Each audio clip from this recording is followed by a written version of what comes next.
Good morning හැමෝටම. Good morning ඔයගොල්ලෝ හැම කෙනෙක්ටම. Good morning හැමෝටම. ඔයගොල්ලෝ හැම කෙනෙක්ටම good morning. Good morning හැමෝටම. Good morning ඔයගොල්ලෝ හැමෝටම. Good morning හැමෝටම. ඔන්න අද අපි අරන් ආවා ජනාධිපති මනුෂ්‍යයා පාස්සේ ක්‍රිස් කියන ලෝකේ තියෙන අංක යථාර්ථී රිද්මය දිනපතා මෙනෙහි කිරීමේ පණිවිඩයත් එක්ක ජනාධිපති මනුෂ්‍යයා පාස්සේ ක්‍රිස් විසින් ලියන. ඉතින් අද ඇවිල්ලා අගෝස්තු මාසයේ 3 වෙනි සඳුදා ප්‍රධාන මාතෘකාව විදිහට දීලා තියෙන දේව වචනය තුල ඔබවම පුහුණු කරගන්න. මාත් එක්ක අද ඉන්නවා ඔයගලන්ට වචනේ බෙදා ගන්න sister Thushari. Sister Thushari good morning. ඉතින් අපිට දෙන්නකෝ පණිවිඩය. අපි බලමු බයිබල් පදය 2 තිමෝති 2:15. සැබෑවේ වචනය හරි ආකාර පහද දෙන්නා වූ ලැජ්ජාවෙන්ට ඕනා නැත්තා වූ වැඩකාරයෙක්ව දෙවියන් වහන්සේට ඒත්තු වුණා වූ කෙනෙකු මෙන් පෙනෙන්න උත්සාහ කරන්න. අපි පණිවිඩය කියමු. දෙවියන් වහන්සේ සමග ඔබේ ගමන තුල වර්ධනයක් සඳහා වන කැඳවීමක් ඇත. දේව වචනය තුල වඩාත් ශක්තිමත්, වඩාත් ස්ථාවර සහ නොසැලෙන පුද්ගලයෙකු වීමටත් ඔබේ ඇදහිල්ල ප්‍රකාශ කිරීමෙහිලා නිර්භීත වීමටත් වන කැඳවීමක් ඇත. එම වර්ධනය අහම්බෙන් සිදුවන්නක් නොවේ.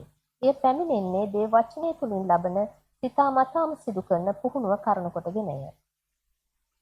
2 තිමෝති 3:16 මෙසේ පවසයි. දේවානුභාවයෙන් දුන් මුළු ලියවිල්ල ඉගැන්වීමටත්, තරවටුවටත්, හික්මවීමටත්, ධර්මිෂ්ඨකම ගැන ගුරුකම් දීමටත් ප්‍රයෝජනවත්ව තිබේ. දේව වචනය ඔබේ චින්තනයේ හැඩගස්වන තුරු සහ ඔබේ ප්‍රතිචාරයන් පාලනය කරන තුරු නිරන්තරයෙන්ම ඔබ දේව වචනයට යොමු වන්න. නුඹලා මේ ලෝකයේ ආකාරයට සමාන නොවි, සිත අලුත් කර ගැනීමෙන් අන්‍යාකාරව ඇත්තෝ වෙන්න. හalleluya. දන්නවා සිස්ටර් තුෂාරි මේකේ කියනවා පාස අපිට කියනවා දෙවනාංශගේ වචනය අපේ චින්තනය හැඩගස්වන තුරු දෙවනාංශගේ වචනයට යොමු වෙන්න කියලා. මට මතකයි පාස අපිට කියලා තියෙනවා අපේ ඉන්දියානු සහෝදරයෝ ගොඩක් වෙලාවට ඒගොල්ලන්ගේ ඇඟෙන් එනවා ඒගොල්ලෝ කාපු කෑම වල 3-5 සුවඳ. පාස කියනවා ඒ වගේ දෙවනාංශගේ වචනේ සුවඳ එනකන් දෙවනාංශගේ වචනය Taman තුලට ගන්න කියලා. එහෙම තමයි පාස අපිට කියලා තියෙන්නේ. ඒ වගේම මෙතන තියෙනවා තව එකක් රෝම 12:2 අපි කියවපු බයිබල් පාඩේ නුඹලා මේ ලෝකයේ ආකාර සමාන නොවි සිත අලුත් කරගෙන මේ අන්‍යාකාර ඇත්තෝ වෙලා කියලා කියන තැන සිත කියලා කියන තැනට එන්න ඕනේ mind. මනස. ඉංග්‍රීසි පරිවර්තනයේ තියෙන්නේ mind කියලා. කියන්නේ මනස. එතකොට ඒක කියන්නේ නුඹලා මේ ලෝකයේ ආකාර සමාන නොවි මනස අලුත් කරගැනීමෙන් අන්‍යාකාර ඇත්තෝ වෙන්න කියලා. ඉතින් අපගේ ජීවිත ගොඩනැගීම සහ අපගේ මනස අලුත් කර ගැනීම සඳහා දෙවියන් වහන්සේ විසින් අපට ලබා දී ඇති එකම ද්‍රව්‍ය වන්නේ දෙවියන් වහන්සේගේ වචනයයි. ස්වාමී යේසුස් වහන්සේ සුද්ධ ලූක් 6:47 සිට 48 මේ තවදුරටත් මෙසේ පැහැදිලි කළසේක.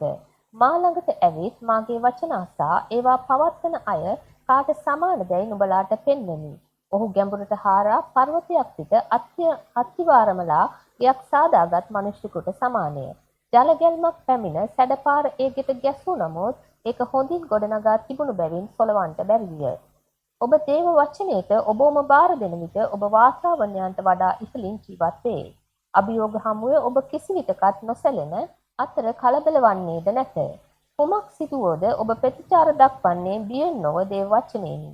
ඔබ එම තත්ත්වයට කතා කර එය වෙනස් කරයි. ඔබ ආධිපත්‍ය ක්‍රියාවට නංවයි.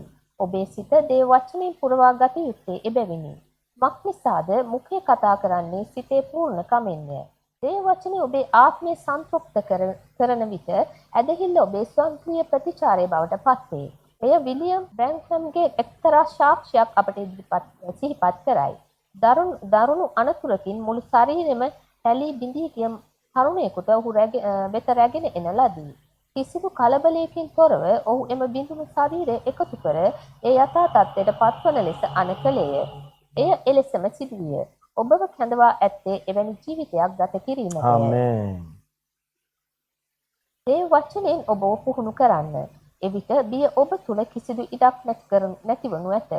මක්නිසාද දෙවියන් වහන්සේ අපට දුන්නේ බය දුකමේ ආත්මයක් නොව බලයේ ප්‍රේමයේ හික්මවීමේ ආත්මයක්ය. 2 තිමෝති 1:7 කොලොස්සි 3:16 ප්‍රකාශ කරන්නේ ක්‍රිස්තුස් වහන්සේගේ වචනය නුඹලා තුල සියලු ප්‍රඥාවෙන් සමුද්දව වාසය කෙරේවා යනුවෙනි. දේව වචනේ ඔබ තුල ඇති විට ඔබ සෑම විටම ආත්ම විශ්වාසයෙන් යුතුව කටයුතු කරමින් වාතාවරණයන් පාලනය කරනු ඇත. හාලෙලූයා. wow. ඉතින් අපි බලමු වැඩිදුර අධ්‍යයනය සඳහා තියෙනවා ජොෂුවා 1:8, කොලොස්සි 3:16, යෙසායා 54:17 යාඥාව බලමු. දයාබර පියාණනි, දයාබර පියාණනි, ආධිපත්‍ය ජීවිතයක් සඳහා ආධිපත්‍ය ජීවිතයක් සඳහා මා ගොඩනගන සහ මා පුහුණු කරන මා ගොඩනගන සහ මහ පුහුණු කරන ඔබ වහන්සේගේ වචනය ගැන මම ඔබට ස්තුති කරමි. ඔබ වහන්සේගේ වචනය ගැන මම ඔබට ස්තුති කරමි. ඔබ වහන්සේගේ වචනය මාගේ ආත්මය ඔබ වහන්සේගේ වචනය මාගේ ආත්මය සන්තෘප්තිමත් කරමින් සන්තුෂ්ටිමත් කරමින් සෑම විටම ඇදහිල්ල නිර්භීතකම සහ ජයග්‍රහණය උපදවයි. සෑම විටම ඇදහිල්ල නිර්භීතකම සහ ජයග්‍රහණය උපදවයි. මම ඔබ වහන්සේගේ වචනය ඇදහිල්ලෙන් ප්‍රකාශ කරන විට මම ඔබ වහන්සේගේ වචනය ඇදහිල්ලෙන් ප්‍රකාශ කරන විට එය මා තුළ ඵලදායීව සහ එය මා තුළ ඵලදායීව සහ ප්‍රබලව ක්‍රියාත්මක වෙමින් ප්‍රබලව ක්‍රියාත්මක වෙමින් වාතාවරණයන් අභිබවා ජය ගනී. වාතාවරණයන් අභිබවා ජය ගනී. ජේසුස් වහන්සේගේ නාමයෙන් ආමේන්. යේසුස් වහන්සේගේ නාමයෙන් ආමේන්. Hallelujah hallelujah. ඉතින් මම අද දවසේ ඔයගලන්ට ආඥා කරනවා අද දවසේ විශේෂයෙන්ම ඔයගලන්ට එන හැම අභියෝගෙදිම ඔයගොල්ලෝ ජයග්‍රහණය කරනවා. මොකද දෙවියන් වහන්සේගේ ප්‍රකාශිත බලය ඒ ප්‍රකාශිත අභිමුඛත්වය අද දවසේ පුරාවටම ඔයගොල්ලොත් එක්ක ක්‍රියාත්මක වෙනවා. ඔයගොල්ලෝ සුරක්ෂිත අද දවසේ. සාර්ථක අද දවසේ. ජයග්‍රාහික අද දවසේ. නාසරති ජේසුස් වහන්සේගේ නාමයෙන්. ආමෙන්. ඉතින් අපි පණිවිඩය හෙටත් අරගෙන එනවා යථාතිරිද්මේ දිනපතා මෙනෙහි කිරීම. ඉතින් එතකන් කුල හැම කෙනෙක්ටම God bless you.